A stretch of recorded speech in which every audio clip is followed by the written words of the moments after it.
Hello friends, आज मैं आपको करवाने जा रहा हूं क्लास 12 का एक बहुत ही इंपॉर्टेंट कॉन्सेप्ट जिसका नाम है फंड बेस्ड अकाउंटिंग। दोस्तों, ये जो फंड बेस्ड अकाउंटिंग कॉन्सेप्ट है ये आपके chapter 1 financial statement of not for profit organisation से लिया गया है। ओके, तो फ्रेंड्स आप सभी से मैं रिक्वेस्ट करता हूं कि आप इस कॉन्सेप्ट को अच्छे से सीखें और दोस्तों मैं भी अपने बेस्ट एफर्ट दूंगा सो दैट आपको ये कॉन्सेप्ट सीखने में आसानी हो, आपको ये कॉन्सेप्ट अच्छे से समझ में आए। तो फ्रेंड्स, मैं सीए रोहित कौशिक आप सभी का स्वागत करता हूं मेरे YouTube channel CA Rohit Kaushik पर।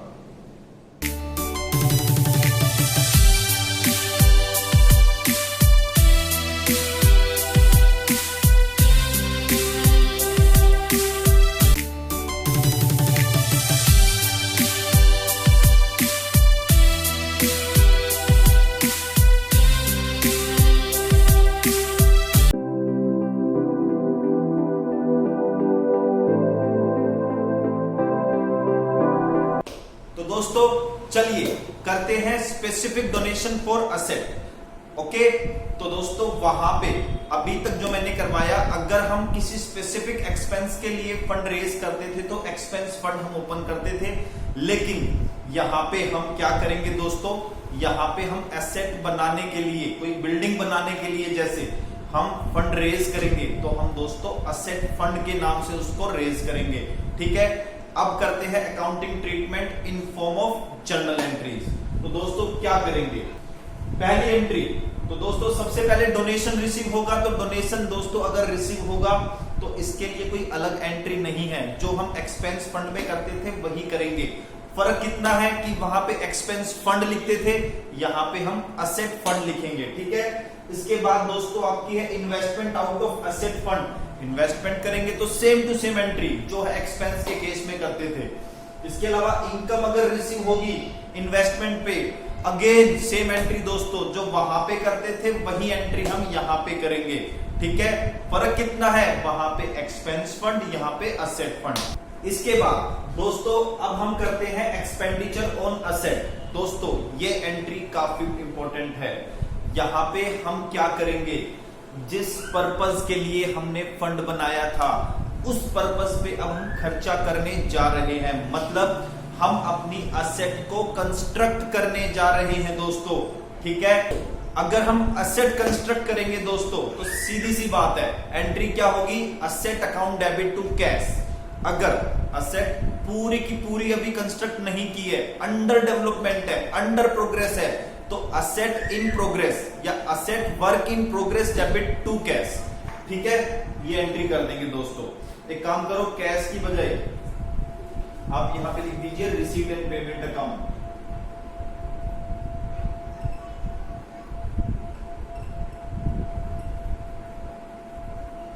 ठीक है दोस्तों, हाँ, असेट अगर हम कंस्ट्रक्ट करते हैं तो asset account debit to receipt and payment account. Okay sir fund तो आपने कम नहीं किया, पहले तो आपने फंड कम किया था वहां पे।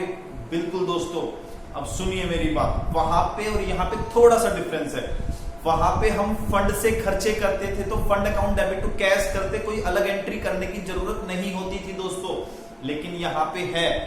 यहां पे जब हम एसेट बनाएंगे तो असेट पे जो खर्चा किया है दोस्तों वो तो हम asset account debit to cash करेंगे जो पहले करते आए हैं।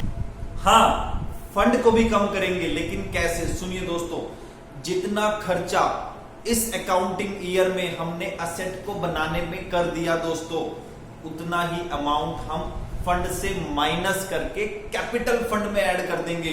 सर ऐसा क्यों करेंगे, बिकॉज दोस्तों असेट हमारा कैपिटल का पार्ट होता है। अगर हम असेट परचेज करते हैं दोस्तों, हमारी कैपिटल भी ऑटोमेटिकली इंक्रीज होती है। अगर हम असेट बढ़ाएंगे, असेट को इंक्रीज करेंगे तो कैपिटल भी बढ़ जाएगी आपकी। ठीक है, इसीलिए दोस्तों यहां पे हम दो एंट्री करेंगे। असेट पे खर्चा करेंगे तो असेट इन प्रोग्रेस या asset WIP debit to receipt and payment account, और asset fund debit to capital fund.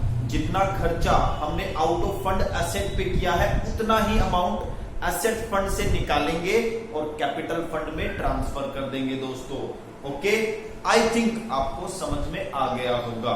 इसके बाद दोस्तों वही दोबारा, अगर बैलेंस इन फंड पॉजिटिव आ जाए तो आपको पता है लायबिलिटी साइड में इसको दिखा देंगे, और दोस्तों नेगेटिव आ जाए लायबिलिटी साइड में नील दिखाएंगे, और जो नेगेटिव अमाउंट आया है वो हमारा एक्सपेंस है, और उसको कहां पे दिखाएंगे, इनकम एंड एक्सपेंडिचर अकाउंट में डेबिट कर देंगे।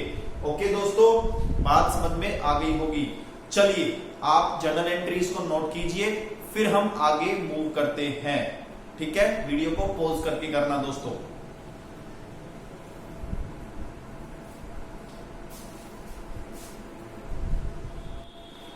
तो चलिए देखते हैं स्टेटमेंट ऑफ असेट फंड। दोस्तों बिल्कुल सेम जैसे आपने एक्सपेंस फंड में बनाई थी वैसे ही स्टेटमेंट बनती है।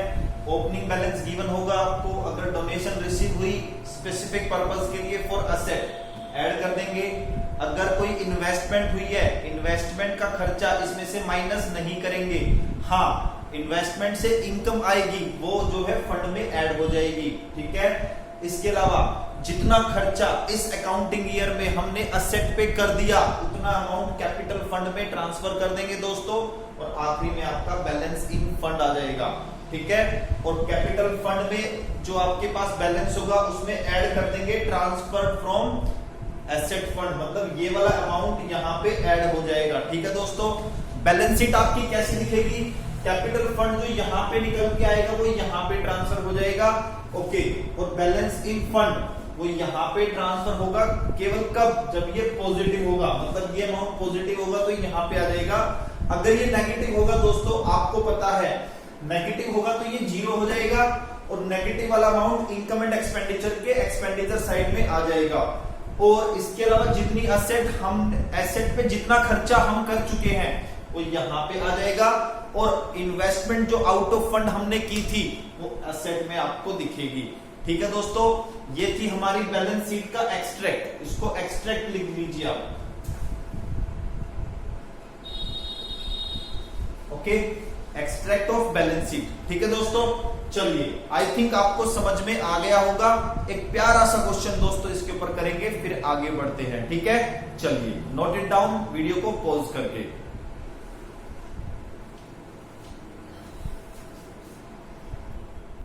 तो चलिए करते हैं एग्जाम्पल नंबर 3 जो होगा हमारे एसेट फंड पे। ठीक है दोस्तों, चलिए फर्स्ट ऑफ ऑल मैं एग्जाम्पल को रीड करूंगा।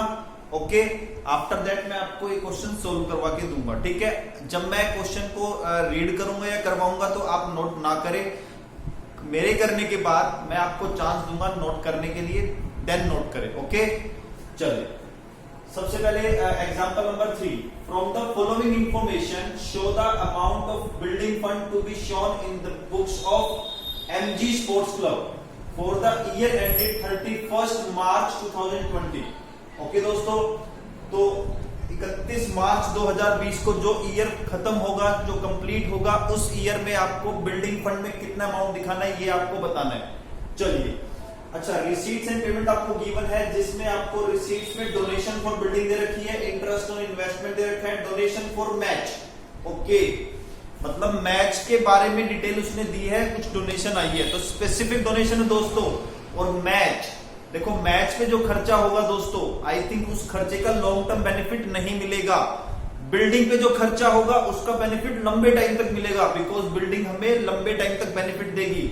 इसीलिए बिल्डिंग पे जो फंड आया, फंड बनेगा दैट इज असेट फंड, और मैच पे जो फंड बनेगा वो एक्सपेंस फंड होगा दोस्तों, बिकॉज मैच से लॉन्ग टर्म बेनिफिट नहीं है। ओके, चलिए तो एक्सपेंस में क्या है, कुछ इन्वेस्टमेंट हमने की है, ये आउट ऑफ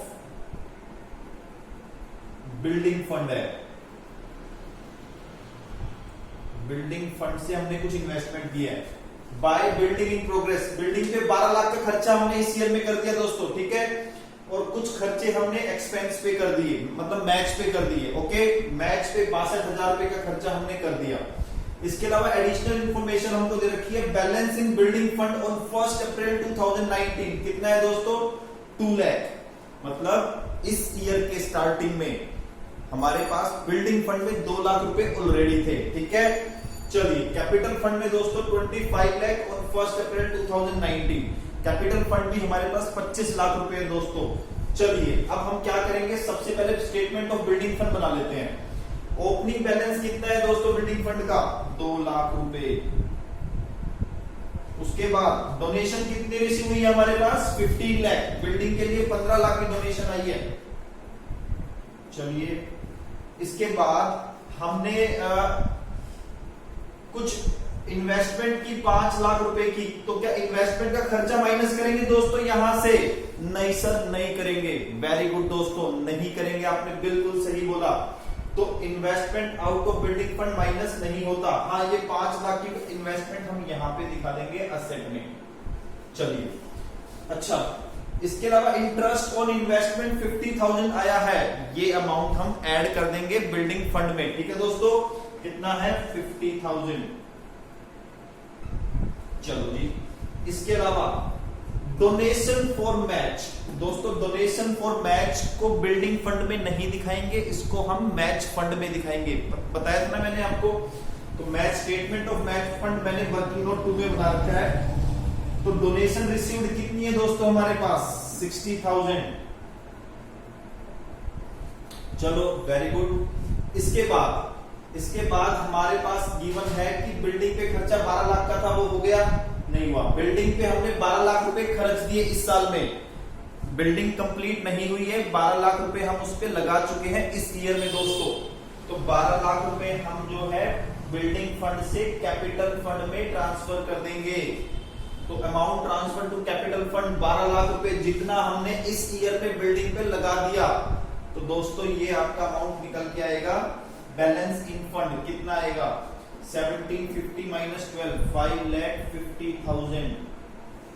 तो यहाँ पे आपका बिल्डिंग फंड दिखाएगा 5,50,000 रुपए। अच्छा, कैपिटल फंड में 25 लाख रुपए थे, आपको पता है 25 लाख। और दोस्तों इसमें ऐड कर देंगे ट्रांसफर फ्रॉम बिल्डिंग फंड। कितना अमाउंट जो है बिल्डिंग फंड से ट्रांसफर होगा दोस्तों, 12 लाख।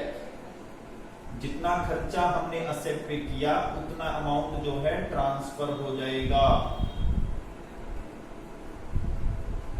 तो कितना है दोस्तों, 37 लाख आपकी कैपिटल हो गई। और बिल्डिंग इन प्रोग्रेस दोस्तों कितनी है, जितना हमने खर्चा इस ईयर में किया है वो हमारा बिल्डिंग इन प्रोग्रेस आ जाएगा 12 लाख रुपए। और अगर दोस्तों हाँ, अगर पहले ईयर में, इससे पहले भी किसी ईयर में खर्चा हुआ होता तो वो भी ऐड हो जाता। मान लो 5 लाख रुपए बिल्डिंग पे लास्ट ईयर खर्चे थे, 12 लाख अभी, तो अब हमारी बिल्डिंग इन प्रोग्रेस 17 लाख हो जाती। ठीक है, चलो अब ये 12 लाख बिल्डिंग इन प्रोग्रेस आपकी हो गई। अच्छा, एक्सपेंस ऑन मैच आपको 62,000 दे रखे हैं दोस्तों। चलो यहाँ पे हम इसको माइनस कर देंगे, तो दोस्तों ये 2,000 नेगेटिव आ गया। ओहो, बैलेंस इन फंड जो है दोस्तों 2,000 नेगेटिव आ गया। यहाँ पे क्या करेंगे, इसको हम इनकम एंड एक्सपेंडिचर में दिखाएंगे। टू मैच एक्सपेंसेस 2,000 रुपए, और मैच फंड के नाम से कोई भी अमाउंट यहाँ पे नहीं आएगा। ठीक है दोस्तों, ये था आपका क्वेश्चन। आई थिंक आपको अच्छे से समझ में आ गया होगा। अब आप क्या करेंगे, वीडियो को पॉज करेंगे और देन इसको नोट करेंगे। ठीक है, चलिए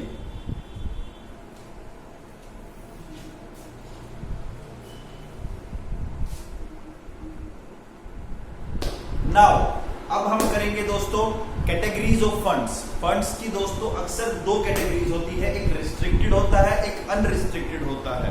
अगर मैं रिस्ट्रिक्टेड फंड्स की बात करूं, क्या होता है दोस्तों restricted funds?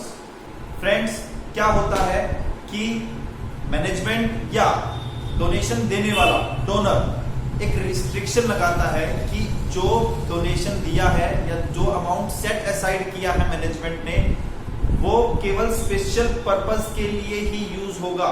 Okay, that is called restricted fund. मतलब फंड का अमाउंट का जो यूज है वो रिस्ट्रिक्ट कर दिया।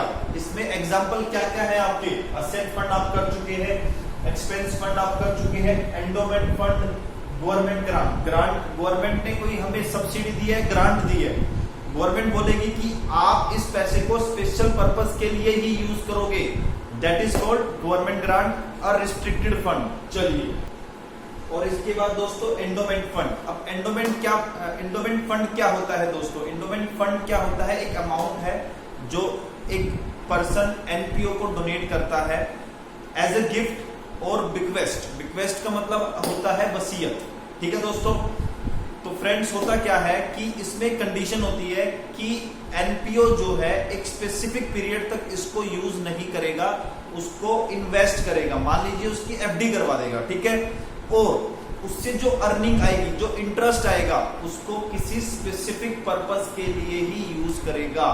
ओके दोस्तों, आई थिंक आपको समझ में आ गया होगा, ठीक है। तो ये था एंडोमेंट फंड। इसके बाद होता है दोस्तों अनरिस्ट्रिक्टेड फंड। अनरिस्ट्रिक्टेड फंड में क्या है दोस्तों? आपका कैपिटल फंड, इसको हम जनरल फंड भी बोलते हैं। तो कैपिटल का पैसा जो है बिजनेस में कोई रिस्ट्रिक्शन नहीं होती कहां पे यूज करना है। ओके दोस्तों, तो ये था आपका कैटेगरीज ऑफ फंड। और फ्रेंड्स, यहां पर मैं कंक्लूड कर रहा हूं हमारे कॉन्सेप्ट फंड बेस्ड अकाउंटिंग को। और अगर आपको मेरी वीडियोस पसंद आई हो तो प्लीज दोस्तों लाइक करें और चैनल को सब्सक्राइब करें। इसके अलावा इस वीडियो को अपने फ्रेंड्स के साथ भी शेयर करें सो दैट उनको भी बेनिफिट मिल जाए। और अगर कोई डाउट है, अगर कोई क्वेरी है दोस्तों, आप मुझसे कमेंट बॉक्स में पूछ सकते हैं और मैं आपको बोलूंगा कि आप अपनी बुक के सारे क्वेश्चन फंड बेस्ड अकाउंटिंग पे कर सकते हैं। ठीक है दोस्तों, चलिए आज के लिए बाय।